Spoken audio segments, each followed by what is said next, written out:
Everyone आज चाहिँ म महेन्द्र पुलतिर जाँदैछु किनभने नानीको बर्थडे छ नि त अनि उसको बर्थडेको लागि चाहिँ डेकोरेसनको सामानहरू किन्नलाई जाँदैछु। अनि म आर्टिस्ट ग्यालरीमा गएँ, त्यहाँ गएर चाहिँ बलुनहरू ब्यानरहरू लिएँ अनि एउटा सानो गिफ्ट पनि लिएको थिएँ नानीको लागि। त्यसपछि चाहिँ चिनोमा गएँ होइन, कपडाहरू कस्तो कस्तो आइरहेछ भनेर हेर्न गएँ, तर मलाई एउटा कपडा मन परेन, कसम एउटा मन परेन होइन। त्यसपछि अनि फर्किएँ म।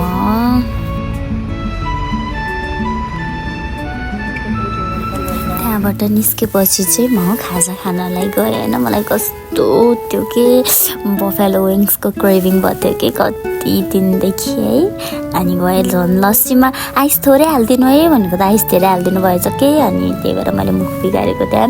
बफेलो विङ्स चाहिँ कति मिठो भयो भयो। त्यसपछि खाएँ अनि त्यसपछि म घर जानलाई लागेँ चाहिँ बसमा।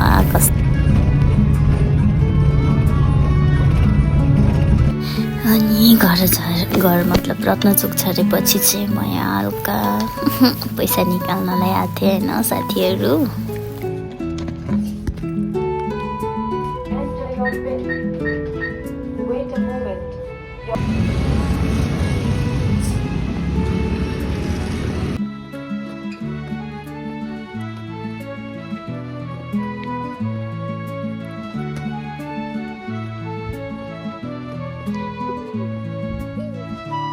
गाइजहरू म चाहिँ घर आइसकेँ, अब यसो फ्रेस हुन्छु अनि सुत्छु, भोलि उठ्छु अनि त्यसपछि डेकोरेसन गर्छु। त्यस्तो खासै यता गर्दिनँ होइन, जस्ट केक कटिङ अनि सानो डेकोरेसन गर्ने कोसिस गर्नेछु म।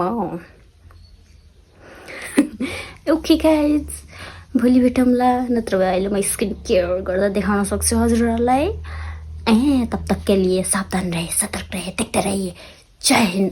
भिडियो बनाइदिउँ होइन, यस्तै छ पारा दुश्मन।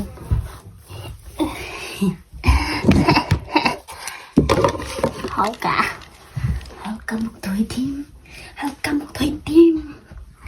दिदीले फेरि कता कता राख्नुभयो भन्ने थाहा छैन हेर गाइजहरू।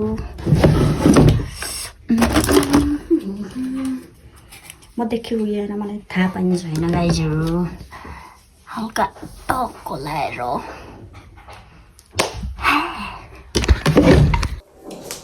साथीभाइहरू हल्का स्किन क्लिन गरौँ भोलि चाहिँ। अनि म भनिदिँदैछु मैले ब्लग किन बनाइरहेको छु भनेर, भोलि चाहिँ हाम्रो म्याम सोफिया म्यामको बर्थडे छ। सोफु चाहिँ अब 7 years यङ हुन्छ है, not a word, it's young god. हल्का घरिघरि मलाई फेरि यस्तो दुब्ला पर्छ कि, तर ठिकै छ, यस्तै हामी बिन्दास होइन।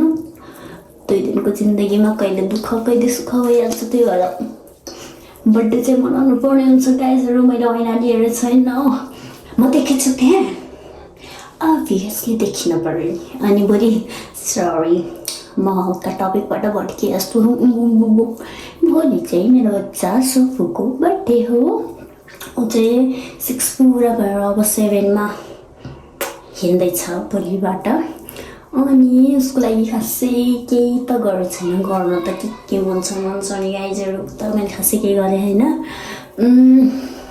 हल्का डेकोरेसन मात्र गर्छु अनि राम्रो ब्युटिफुल केक हुन्छ। त्यसपछि भात खाने सुत्ने सकियो, इक्जाम छ म्यामको, पढ्नु पऱ्यो होइन। त्यही हो गाइजहरू, अब म मुक्त हुन्छ है त। 1 2 3 छ्याप एडिट गरेर झ्याल लाग्छ कि मलाई ब्लग, त्यही भएर हाल्दिनँ मैले। दिनुहुन्छ भनेर ममले साथीहरू अलिकति स्किन केयर गरौँ है, अलिकति त होइन, राम्रै स्किन केयर गरौँ न गरेपछि केकको होइन र, हो नि। लौ भिजिआए मुसलधारी पानीमा, छाता उसको ल्याए मिठो त्यो कहानीमा लाग्यो। माई गॉड गाइजहरू, देख्न सक्नुहुन्छ दिदीको स्किन यति धेरै पिम्पल थियो पहिला मेरो हैन गाइजहरु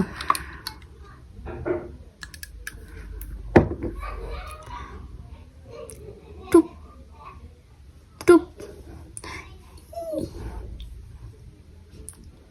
एक थोपान चाहियो भने मेरो पैसा सकियो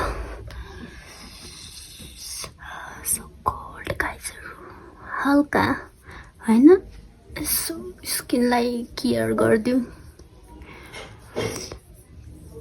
skin care is so important है गाइजहरु 2 दिनको जिन्दगीमा मरिलान केहरू आथो स्किन केयर चाहिँ गर्नुपर्छ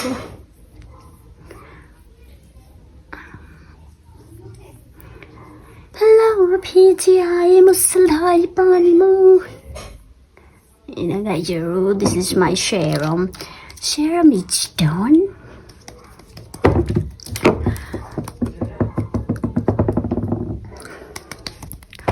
you can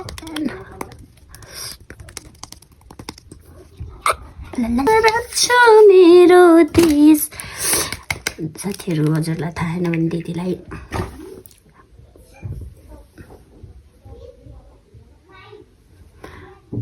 आँखामा कमजोर भएछ ओके भोलि भेटौँला एउटा कुरा ल्याउँछु मेरो बेबीले दिनमा हेर्नु नगर्ने क्युट यो पनि हेर्नु नगर्छनु so cute happy birthday to you happy birthday to you mama baba phone गर्नु न बाबा सुत्नु हुन्छ ना फोन गर्नु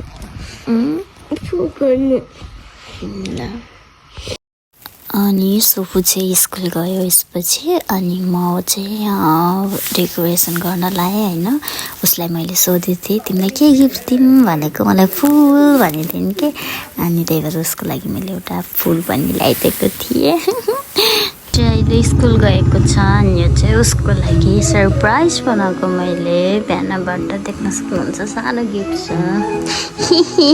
केक चाहिँ अहिले आएको छैन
हेर गाइजहरु कस्तो प्रब्लम भयो कि यो पर्स छ नि यो पर्समा के कस्तो पैसा नअटेको हेर न गाइजहरु हेर न टाके लाउन मिल्दैन गाइजहरु यो टाक्ने कसरी लाम गाइजहरु उफ कस्तो प्रब्लम भयो कि गाइजहरु